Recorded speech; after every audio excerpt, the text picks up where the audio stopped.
Muchas gracias, Marcel.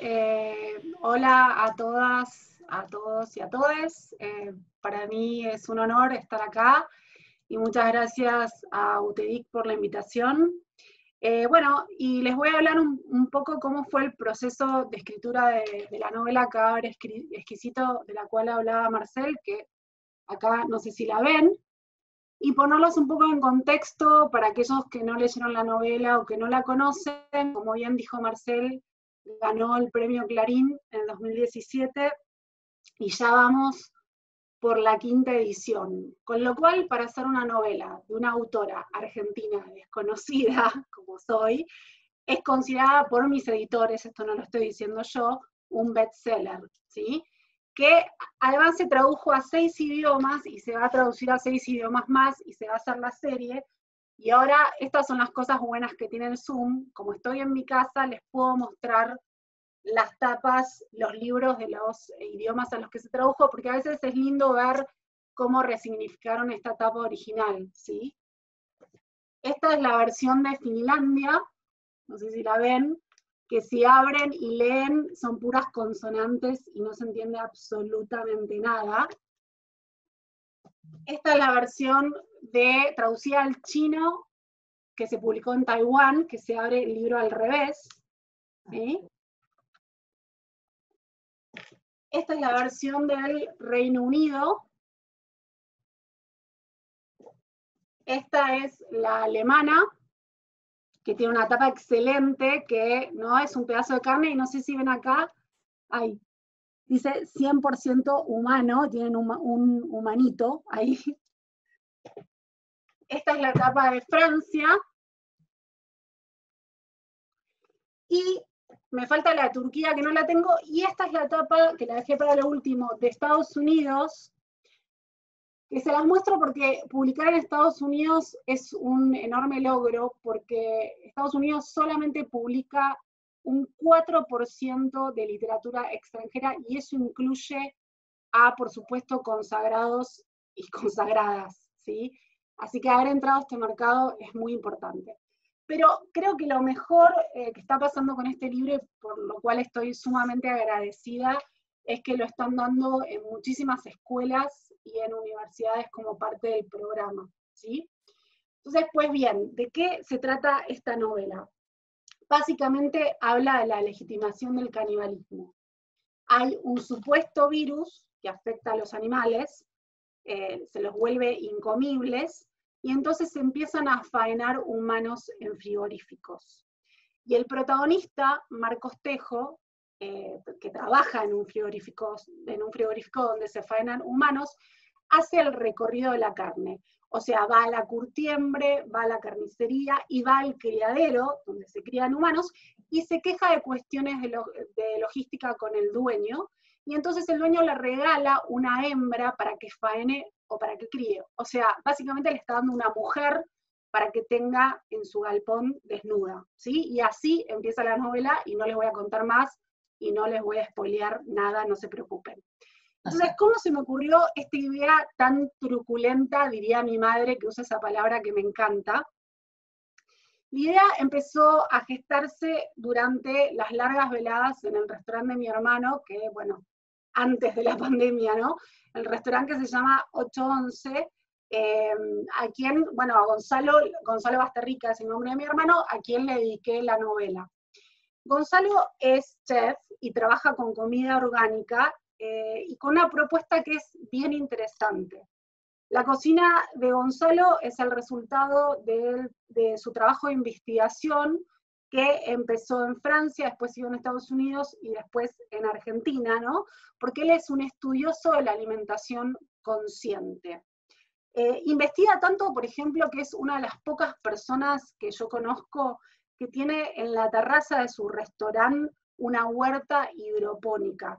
Para aquellos que no sepan qué es esto, es básicamente, consiste en cultivar en agua, ¿sí? O sea, al no involucrar la tierra en el cultivo, se reducen muchísimo las plagas y pueden ser cultivos verticales, ¿sí? Y entonces los puedes tener en la terraza de tu casa, en el balcón de tu casa. y esos cultivos Gonzalo los usa inclusive para cocinar sus platos.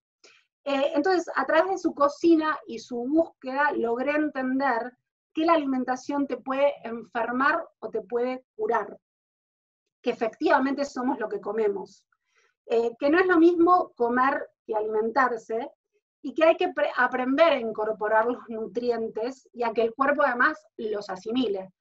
Hay un proverbio que dice que cuando la alimentación es mala, la medicina no funciona, pero cuando es buena no necesitas medicina. Les voy a dar dos ejemplos muy chiquitos de todo este proceso del cambio de mi alimentación. Dejé, por ejemplo, de usar la sal común que se compra en el supermercado y empecé a comer sal rosa del Himalaya, porque el cuerpo necesita los minerales que te da la sal, pero no necesita los químicos de la sal del supermercado, ¿bien? O, por ejemplo, empecé a cocinar las verduras al vapor, porque con la investigación y con las lecturas, me di cuenta que cuando uno hierve las verduras, le saca los nutrientes. Entonces fui explorando y haciendo mis propias lecturas sobre el tema, y bueno, haciendo estos cambios, y en ese proceso también dejé de comer carne. Y cuando lo hice, realmente se me corrió un velo y desnaturalicé su consumo. Yo no sé la edad de la gente que está acá, veo gente muy joven también, pero no sé si vieron la película Matrix, en la que actúa Keanu Reeves.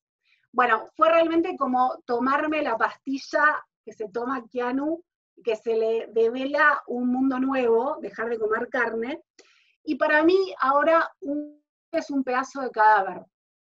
Entonces un día estaba caminando y pasé por una carnicería por la cual había pasado muchas veces porque estaba yendo al taller literario al que iba en ese momento, y lo que vi fueron cadáveres de animales colgando, y pensé, ¿por qué no puede haber cadáveres de humanos colgando? Si en definitiva somos animales y somos carne, ¿no? Y aparte la carne que comemos acá en nuestro país, en todos los países, tiene que ver con una cuestión cultural. Porque digo, en la India la vaca no la comen porque es sagrada. No sé si ustedes sabían que en China hay un festival una vez por año donde matan a los perros y se los comen. Y acá los perros y los gatos los tenemos como mascota y como parte de nuestra familia. Con lo cual dije, bueno, podría existir un mundo en el cual efectivamente nos comiéramos de manera literal. Y acá me gustaría hacer un pequeño paréntesis y aclarar que si bien soy vegetariana, no adhiero a las posiciones extremistas y no juzgo de manera negativa a quien come carne, no soy ni estricta ni fanática. Porque para mí el fanatismo es otra forma de violencia, y yo respeto la elección de cada persona. De hecho, mientras escribía esta novela estaba de novia, y después me casé con una persona que come carne, ¿ok?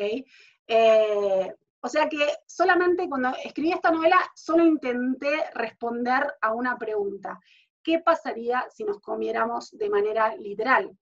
Y esa pregunta me llevó a otras reflexiones, como mostrar lo que le hacemos hoy a los animales paso a paso. Y esto lo hice porque no puedo dejar de reflexionar sobre el lugar de soberbia realmente en el que nos ubicamos como especie, que nos habilita a animalizar, a violentar, a matar también a los nuestros, no solo al otro animal, ¿sí? Es un círculo de violencia que nunca termina, ¿sí? Nos devoramos a la otredad. Y yo creo que esto sucede mucho porque cortamos la conexión con los otros humanos, con los otros animales y con el otro naturaleza, ¿sí? Pienso, por ejemplo, en una persona que vive en Alaska cazando una foca. Claramente a esa persona no se le puede pedir, porque es absolutamente ridículo, que deje de comer a la foca, porque no tiene nada para cultivar ahí, ¿verdad?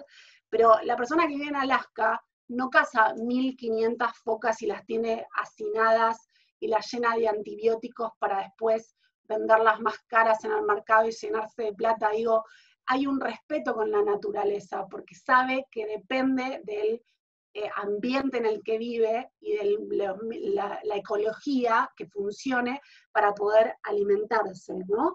y yo creo que eso es algo que nosotros perdimos. De todas maneras, estas reflexiones que hago tienen siempre respuestas abiertas, porque yo sigo pensando en el tema, ¿no? Sigo reflexionando. Y aparte, yo intenté, espero haberlo logrado, no escribir un panfleto vegano, ¿sí? Porque a mí me interesa el arte y la literatura que me generan cuestionamientos, que me movilizan, no aquellas obras que me dicen qué tengo que pensar y qué tengo que hacer. Cuando la estaba escribiendo, intenté escribir la mejor novela que podía escribir en ese momento, y ahora les voy a contar un poco sobre ese proceso y sobre esas reflexiones. Y por supuesto, mi lectura, mi análisis nunca es definitivo, ¿no? Sino que voy a dar mis líneas de lectura que están abiertas a que se sumen otras. Como decía Umberto Eco, nada consuela más al novelista que descubrir lecturas que no se le habían ocurrido y que los lectores le sugieren. Entonces, para escribir esta novela, antes de poner la primera palabra de la novela, estuve investigando 6 meses. Y les voy a mostrar algunos de los libros con los que investigué, que por supuesto recomiendo. Lo primero que pensé es, bueno, ¿por qué a lo largo de la historia nos hemos comido de manera literal? Digo, existió la civilización azteca, que tenían el ritual de la guerra florida, donde ellos raptaban a guerreros y después les sacaban el corazón y se los comían de manera ritual. Existieron muchas tribus que también eran caníbales. Entonces, para eso me leí esta tesis doctoral que se llama Pensar caníbal, de un colombiano que se llama Adolfo Chaparro Amaya, que bueno, investigó y habla del canibalismo de manera profunda.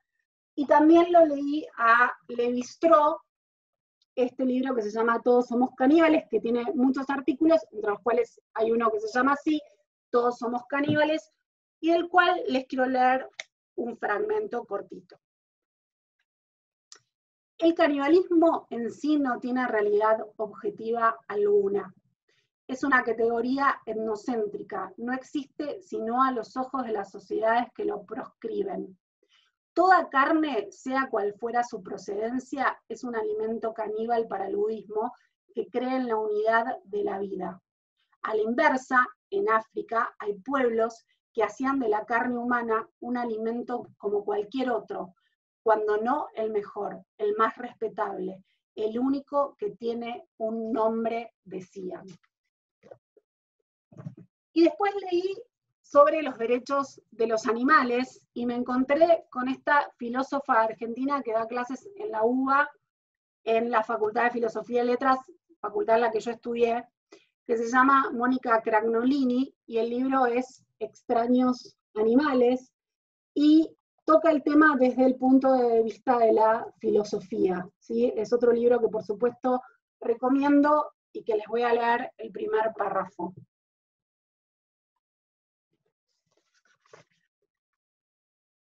El animal nos duele, como nos duele el humano. Sin embargo, para el humano siempre existen más posibilidades. Los animales han sido confinados a unos lugares y formas de vida en los que las posibilidades solo dependen de nosotros. Nosotros les fijamos el lugar, les organizamos su tiempo, su existencia, sus actividades. Aún a los animales salvajes, a los que no viven en ciudades, ya que los cercamos avanzando con nuestra civilización y les ocupamos sus espacios, los asustamos, les cambiamos el hábitat, los obligamos a buscarse sustento en otras partes, arrasamos con sus formas de vida. Y también leí este libro de Martín Caparrós, que es un autor argentino, el libro se llama Comí, y que es una suerte de crónica. Él tiene que hacer ayuno, y entonces empieza a reflexionar sobre qué implica comer y dejar de comer. También les quiero leer un párrafo. No les voy a leer un párrafo de todos los libros, no se preocupen, pero de este sí. Comer, cierta manera de comer, es deshacerse del mundo, pero también es meterse el mundo en el cuerpo.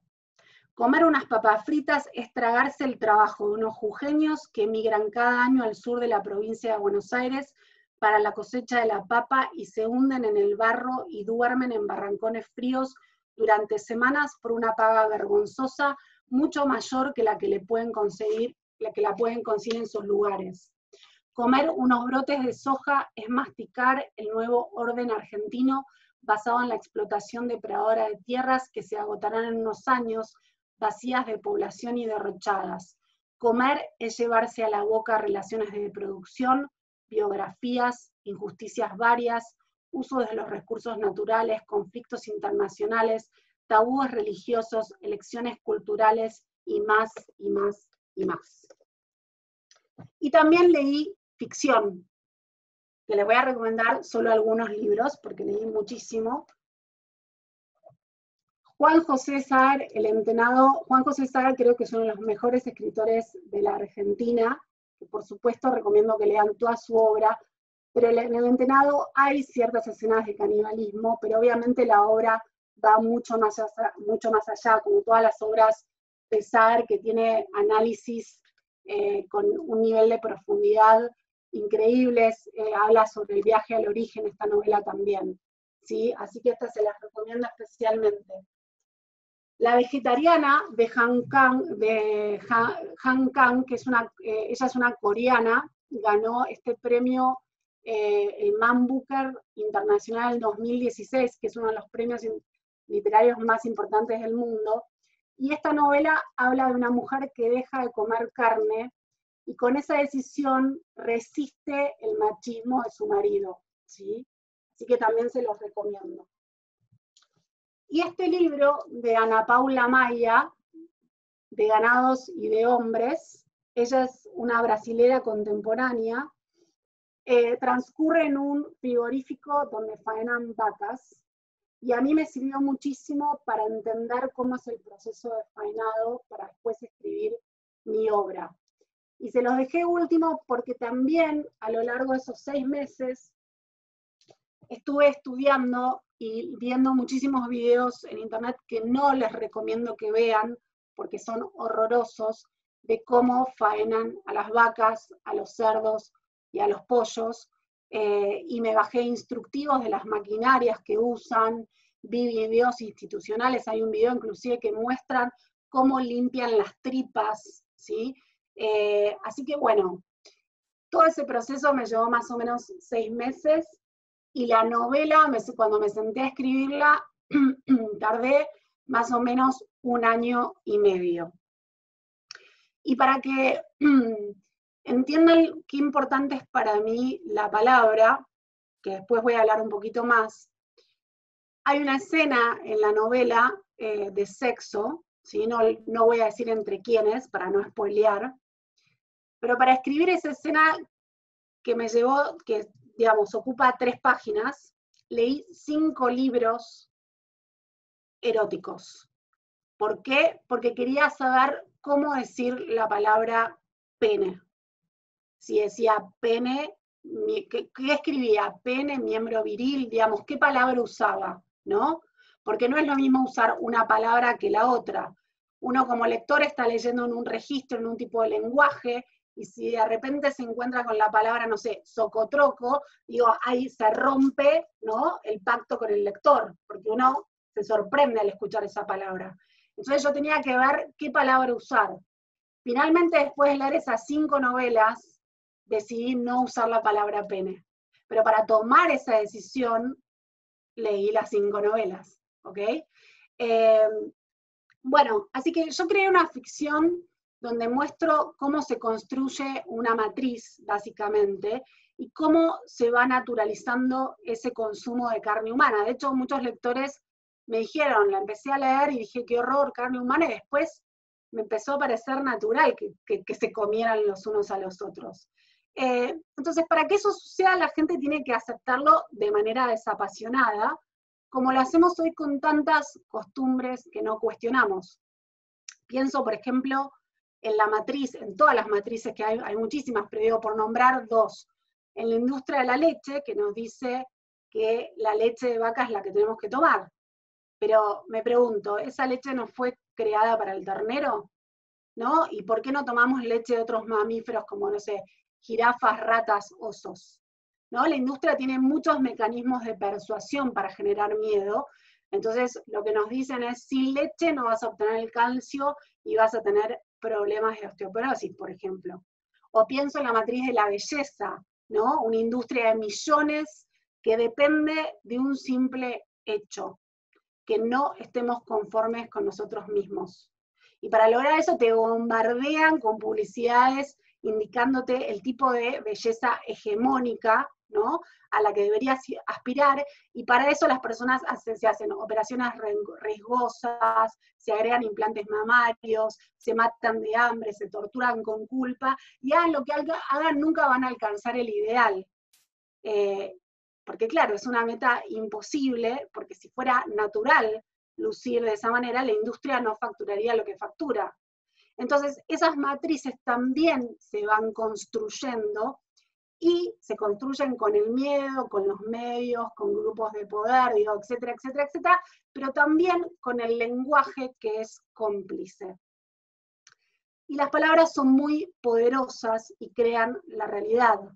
El lenguaje nunca es inocente, siempre es político, y las palabras que decimos o dejamos de decir expresan la manera que tenemos de posicionarnos en el mundo. Acá en Argentina no es lo mismo decir dictadura que proceso, ¿verdad?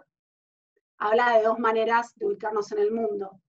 Además de que el lenguaje es cómplice en la construcción de la realidad, es un canal a través del cual notamos situaciones que si las nombráramos tal cual son, nos harían reaccionar de otra forma.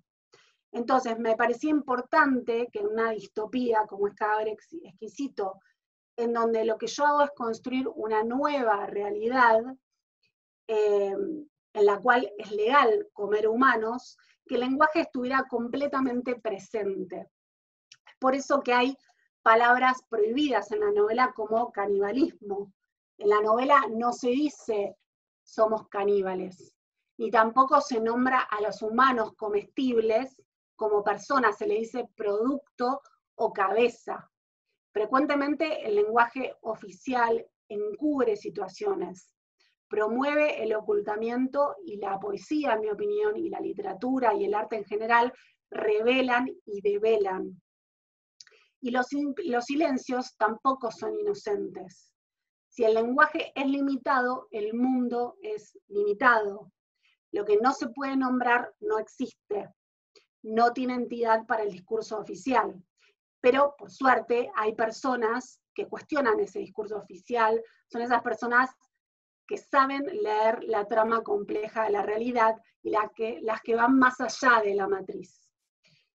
Por eso, en las grandes distopías, como por ejemplo 1984 de Orwell, que acá la tengo acá, 1984 de Orwell, o Fahrenheit 451 de Bradbury, o, bueno, El cuento de la criada, lo tengo en la otra biblioteca, El cuento de la criada de Margaret Atwood, que se los recomiendo, es una escritora canadiense y es fascinante. Y también esta novela, Nosotros, de Eugenie Semiatin, no sé si la conocen, esta es una distopía anterior a 1984, y que Orwell, digamos que se inspiró bastante en esta novela para escribir 1984, ¿sí? En estas distopías los libros se queman, los libros se prohíben y el lenguaje se reformula. Y el narrador de Cadáver Exquisito, que es una tercera focalizada en el personaje de Marcos Tejo, está todo el tiempo atento a qué es lo que dicen las otras personas. Y para eso les voy a leer un fragmento muy chiquito de la novela, para que vean lo que estoy diciendo. Se despierta con una capa de sudor que le cubre el cuerpo porque sabe que la espera otro día de faenar humanos. Nadie lo llama así, piensa, mientras prende un cigarrillo. Él no lo llama así cuando tiene que explicarle a un empleado nuevo cómo es el ciclo de la carne. Podrían arrestarlo por hacerlo. Podrían incluso mandarlo al matadero municipal y procesarlo. Asesinarlo sería la palabra exacta, aunque no la permitida. Su cerebro le advierte que hay palabras que encubren el mundo. Hay palabras que son convenientes, higiénicas, legales. O sea que la palabra tiene un enorme poder. Las palabras pueden cambiar realidades o pueden petrificarlas. Y esto no es algo teórico, hay ejemplos concretos. Acá voy a pedir disculpas si alguien ya me escuchó, porque esto es algo que, este ejemplo lo repito en todas partes porque es algo que todavía no puedo creer y que me enteré no hace tanto, pero no sé si saben ustedes que en el lenguaje español hay 101 sinónimos para la palabra puta, pero no hay una sola palabra que indique lo mismo para los hombres. Además, esos 101 sinónimos son todos negativos, porque nos quedamos anclados ante la idea de que es algo inaceptable. Si decimos puta, o trola, o mujer fácil, no hay dudas de que una mujer que tiene sexo con muchas personas está cometiendo algún tipo de falta. Ahora que empezamos a trascender la matriz represora que es el patriarcado, que la estamos empezando a resquebrajar, es importante, me parece a mí, resignificar estas palabras, entre ellas puta, como algo positivo, ¿sí? Y otro ejemplo con las palabras y el silencio al que les hablaba antes, es feminicidio, que hasta hace algunos años no se escuchaba en Argentina. Y lo que se decía era crimen pasional, donde la explicación era, él la mató por celos, él la mató porque la amaba. Y así justificaban la violencia en contra de la mujer y se reducía la pena del asesinato. En cambio, cuando a estos asesinos se los comenzó a llamar asesinatos, se los empezó a llamar feminicidios, se hizo referencia a que hay hombres violentos que matan a mujeres por ser mujeres. Y al hablar, a llamar a las cosas como son, las descubrís y la gente es más consciente de la realidad. Entonces empieza a transformarse de a poco. Si bien sigue habiendo feminicidios, antes se justificaba el hombre y ahora se lo condena. Haber escrito Cadáver Exquisito pareciera que me ubica, ¿no?, en el lugar de aquellas personas que creen que la humanidad está perdida, ¿no? Pareciera eso. Sin embargo, para mí es todo lo contrario. Mi novela es una distopía y como tal, espero yo, que sea una voz de alerta, un clamor para el cambio y jamás un gesto de rendición. Confío en la humanidad y en nuestra capacidad de transformación. Hay enormes desigualdades, injusticias, violencias y mucho por modificar. Pienso, por ejemplo, en lo que decía recién del tema del lenguaje y el patriarcado y en la inequidad con las mujeres a lo largo de los siglos. Pero hoy podemos votar, estudiar, manejar nuestro dinero, escribir, ser presidentas, astronautas, y en este sentido la enorme injusticia de oprimir y silenciar a las mujeres poco a poco va disminuyendo y poco a poco las mujeres van ocupando lugares que antes estaban vedados. ¿Es suficiente? No, por supuesto que no, todavía falta muchísimo por andar y por lograr la equidad y hay un montón de injusticias. También pienso, por ejemplo, en los adultos mayores, que es un tema que trato también en la novela, que es un porcentaje enorme de la población que está invisibilizada, muchos de ellos abandonados en geriátricos, y que no se pone en valor toda la experiencia que tienen esas personas y la sabiduría, ¿no? O sea que hay muchísimas cuestiones por enmendar y creo que necesitamos innovar y repensarnos constantemente, pero capacidad no nos falta y creo realmente y verdaderamente en el poder evolutivo de la humanidad. Muchas gracias, Agustina, por tu presentación. Un placer. Y bueno, para arrancar, porque no sé si partimos todos de la misma base, ¿podrías explicar qué es distopía? Porque no sé si es tan claro para todo el mundo. Entonces... ¿Cómo no? Sí, la distopía es lo contrario a la utopía. La utopía es un lugar aparentemente ideal en el cual todos quisiéramos vivir, ¿sí? Y la distopía es un lugar donde no quisiéramos vivir. Claramente nadie quiere vivir en un lugar donde nos comamos literalmente los unos a los otros, excepto quizás un caníbal, que para un caníbal esta novela es una utopía, pero si no, es una distopía. Clarísimo. Y seguimos, partimos de una base común y ahí podemos seguir. Hablaste y leíste a algunos autores y hablaste bastante de tus fuentes del canibalismo. Y acá preguntan, dicen, ¿hubo otros escritores argentinos que trataron el tema del canibalismo en sus ficciones? Como Saer y Wilcock, que no los nombraste, por eso preguntamos. ¿Te influyeron en algo para elegir un tema tan controvertido? Si los escritores argentinos me influyeron para elegir un tema controvertido, no, me parece que yo tengo en la sangre el tema de la denuncia en mi literatura y siempre estoy trabajando con temas, en todo caso, controvertidos. En el libro de cuentos que ahora se reeditó, que es 19 garras y un pájaro oscuro, hay trabajo también con abuso, con abuso infantil, trabajo con temas polémicos también. Pero bueno, siempre quizás un autor que me influyó bastante adolescente fue Kafka, ¿no? Que también trabaja con la denuncia.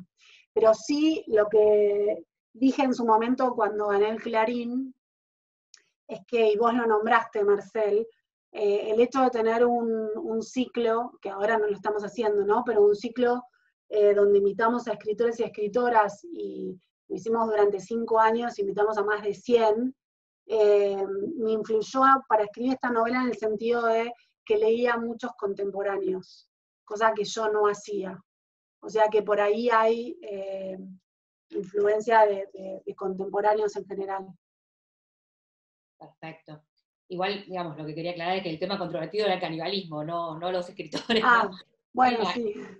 Eso era como la aclaración. Sí, pero digo, podés tomar un tema controvertido como el canibalismo y tratarlo de manera irónica o graciosa, y entonces por ahí pierde un poco, ¿no?, la oscuridad que tiene esta novela. Yo lo leía y pensaba que era la Biblia del veganismo, ¿viste? Porque lo iba leyendo Bueno. a los veganos. Sí, digo, puede tomarse así, pero no fue mi intención en todo caso. Lo aclaraste cuando empezaste con la presentación, te lo íbamos a preguntar. Acá estaba entre las preguntas que están haciendo. Así que acá preguntan, ¿qué situaciones te inspiraron para los cuentos recientemente publicados? Es una reedición igual, ¿no? De los Es cuentos. una reedición. Diversas situaciones porque los cuentos son de distintas etapas. Voy a nombrar algunos, no voy a spoilear, pero voy a nombrar.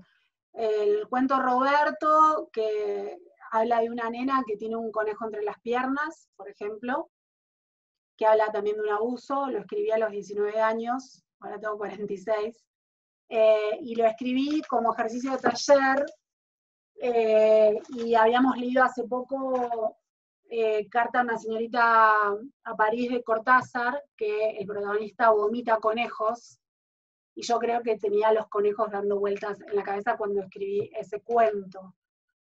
Hay un cuento también que se llama Arquitectura, que la protagonista es una catedral gótica, y lo escribí cuando estaba estudiando medieval en la facultad y me enamoré del gótico, por ejemplo.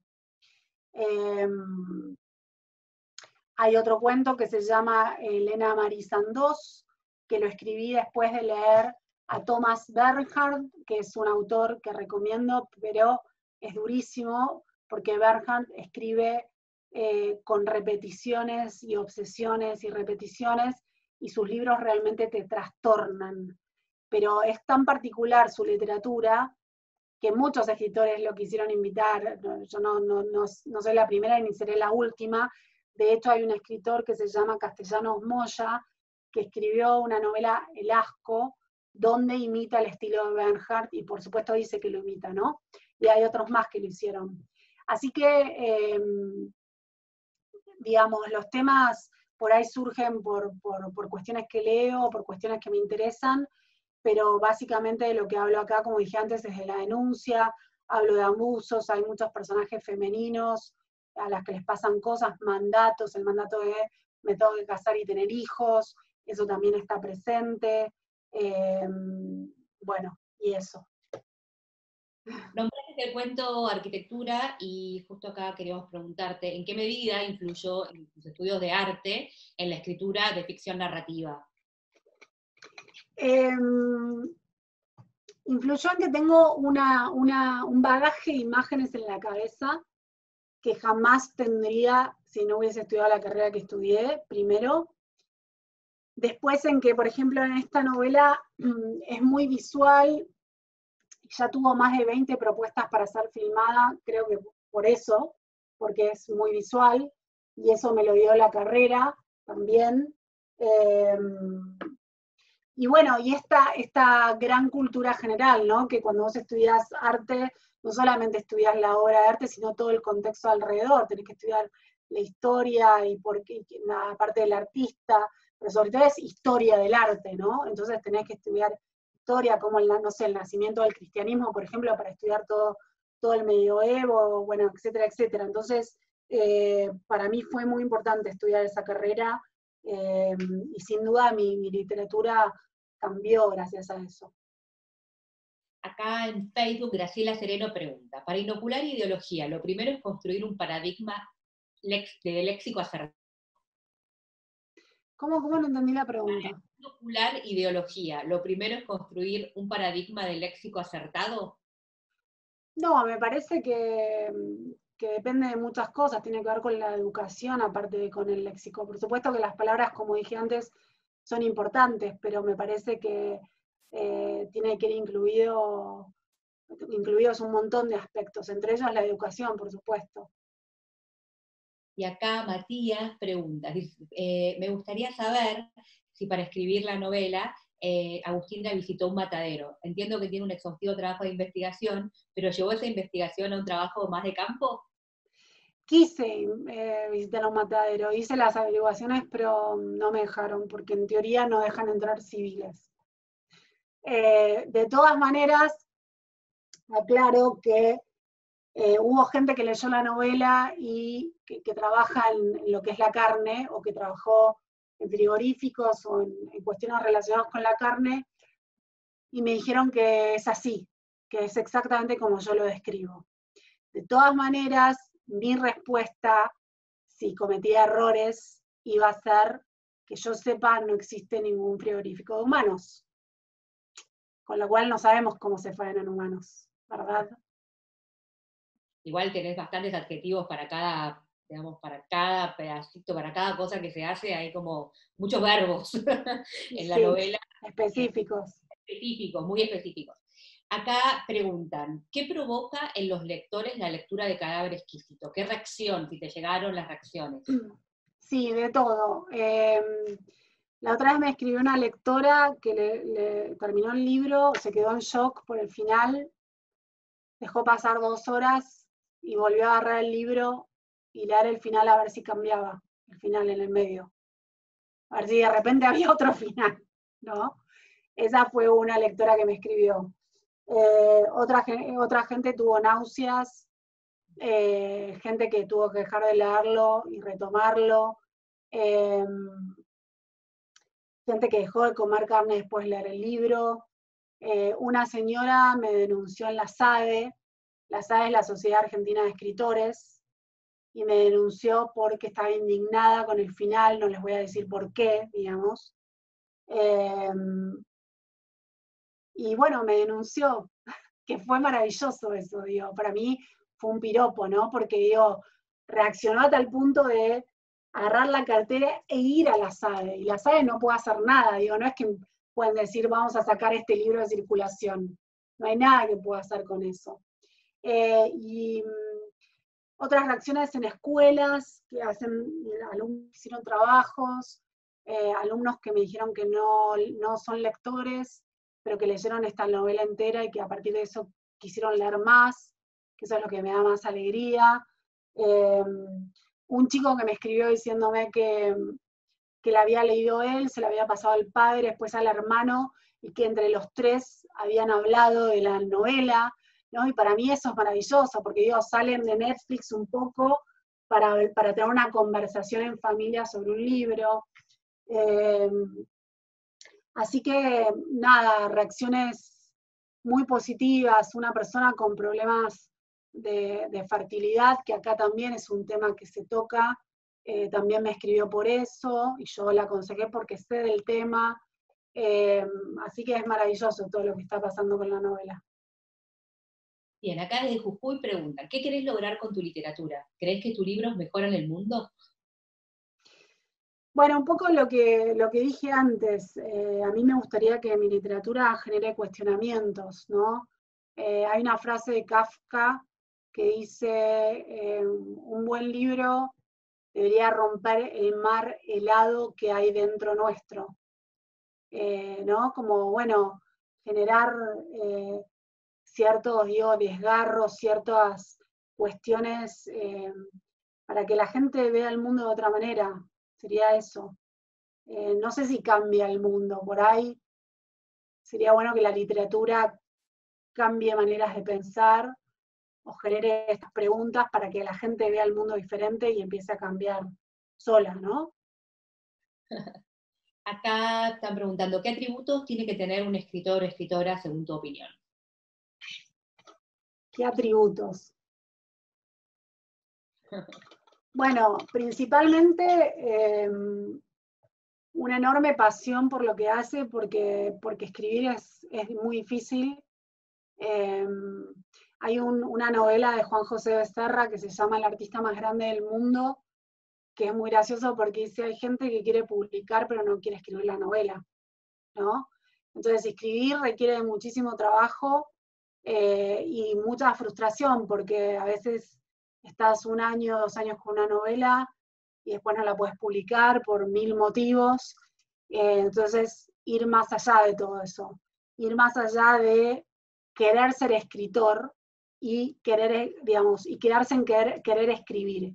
Y a partir de querer escribir y ponerle pasión a eso y seriedad, va a surgir el ser escritor, ¿sí? Van a surgir las publicaciones, los premios y bla, bla, bla, bla. Pero eso, y por supuesto, un escritor tiene que ser un gran lector primero.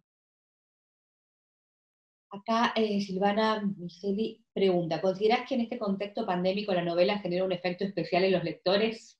Me parece que para los que no saben. Bueno, al principio de la pandemia, cuando era todo bastante que parecía medio apocalíptico, que no sabíamos qué iba a pasar, si la civilización iba a seguir, hubo escritores que me escribieron diciéndome ojalá que no pase de cadáver exquisito, digamos. Así que sí, por ahí genera un poco de malestar en ese sentido, pero hay gente que la leyó y le sirvió también. Porque lo que yo planteo acá, como decía antes, es la construcción de una matriz. Y si realmente lees la novela, decís, ok, si la traslado al día de hoy, por ahí el virus, no digo que no sea real porque es real, pero digo, cuestionar de dónde surgió. ¿Surgió realmente de un animal que cocinaron mal en China o surgió en un laboratorio? ¿No? Te pones a cuestionar lo que te dicen los medios y sobre todo acá lo que se ve es que con el miedo podés controlar a la población. Entonces, si te enganchás con el miedo y con el virus y con el miedo, bueno, es más fácil que te controlen. Entonces digo, cuidarse sin dudas, pero no engancharse con el miedo, ¿no? Entonces a la gente le sirvió para eso también la novela. Y acá, hablando del lenguaje, que vos también tocás este tema, preguntan cómo la literatura contribuye a romper el uso hegemónico del lenguaje. Bueno, yo creo que con estas cuestiones que decía antes, y como descubriendo estos microuniversos que por ahí están cerrados porque naturalizamos, entonces ya los tenemos incorporados y no los cuestionamos, ¿no? El ejemplo que yo decía, la palabra puta, que es algo que, bueno, yo no me había dado cuenta para nada, no lo había pensado de esa manera. El lenguaje está permanentemente en movimiento. Por ejemplo, el lenguaje inclusivo que está tan discutido y tanta gente le da tanta rabia, pero en realidad, antes del lenguaje inclusivo, yo no me daba cuenta que decíamos todos, y que ese todos no incluía a las mujeres y a las minorías, ¿no? Entonces, el lenguaje inclusivo te dice, ok, no estamos todos incluidos realmente. independientemente si en el futuro incorporaremos o no el lenguaje inclusivo, me parece que está muy bien la discusión, ¿no? Y que nos hace pensar, que bueno, no hay solo mujeres y hombres, ¿no? Que la cosa binaria ya no va, ¿no? Hay lesbianas que no se autoperciben como mujeres, hay personas que tienen género fluido. Hace poco ganó el Man Booker, que es este premio que yo les contaba, una persona que no quiere que la definan con un género. Digo, entonces me parece que hay que pensar todas esas realidades, ¿no? Eh, Así que creo que la literatura genera esto, abre la cabeza a otros universos, a otras realidades. Así que por eso para mí es tan importante. Cuestionarse por lo menos Sí, algunos temas. totalmente. Sí, sí, sí. Por más que después no estés de acuerdo, con el lenguaje inclusivo, ponele, digo. Pero bueno, pensarlo. Acá preguntan, en la novela Cadáver Exquisito hay un planteo crítico sobre la mujer y su cuerpo como objeto. ¿Cómo analizás el colectivo feminista en argentino? ¿Cuál es tu opinión? Eh, Me parece que hay tantos tipos de feminismos como mujeres hay. Yo no adscribo al feminismo radical. A mí no me interesa que venga un matriarcado. Lo que me interesa es que haya mayor equidad, ¿sí? En un futuro. Eh, y me parece que hay exponentes feministas en Argentina muy valiosas, no sé, pienso Elsa Cerrato, por ejemplo, por poner alguna, y yo estoy en grupos feministas, y me parece que están haciendo las cosas muy bien. Por supuesto que hay muchísimo trabajo por delante y también muchas críticas, ¿no? Eh, pero bueno, creo que de a poco vamos a ir trascendiendo el patriarcado. Ojo, no use la palabra destruir, ¿no? O que se caiga el patriarcado. Me parece que hay que trascenderlo. No voy con las cosas violentas, no voy con el fanatismo, ni con el fanatismo del ser vegetariana, ni con el fanatismo del feminismo, digamos. ¿No? Me parece que son cambios graduales y cambiar los paradigmas es lento, pero tiene que ser continuo. Acá preguntan desde Facebook, ¿conocés la novela Hablar con los perros del escritor boliviano Wilmer Urgel? Wilmer No. Urgel, perdón, también trata sobre canibalismo. Ah, no la conocía. Qué Ahí bueno. te la pasamos.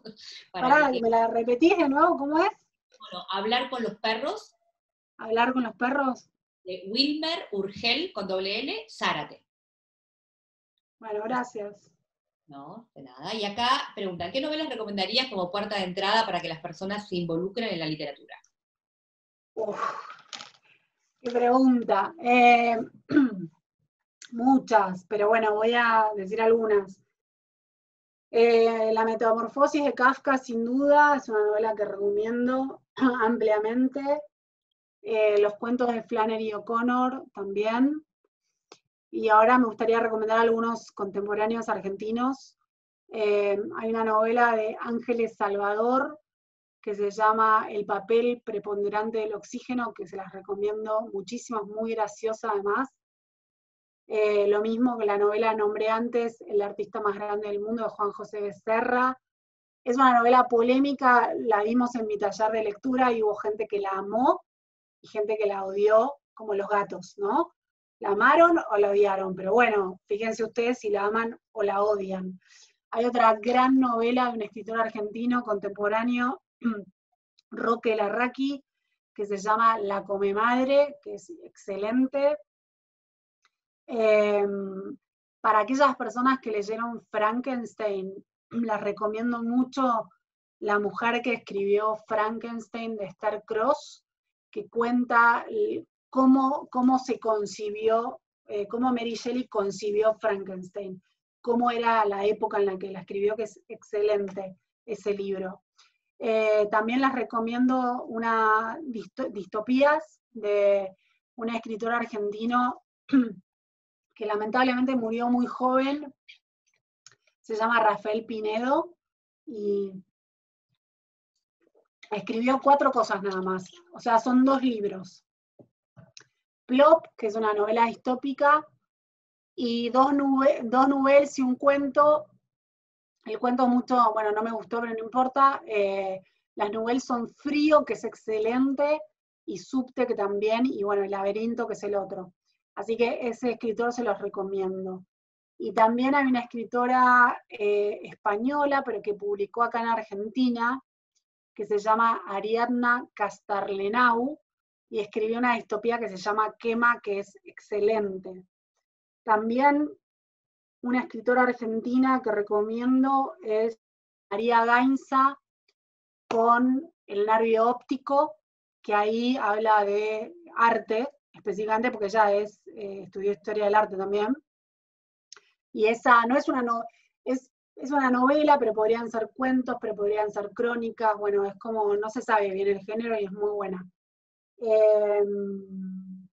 Y también les recomiendo Las aventuras de la China Iron, de Gabriela Cabezón Cámara, que resignifica el Martín Fierro en clave feminista.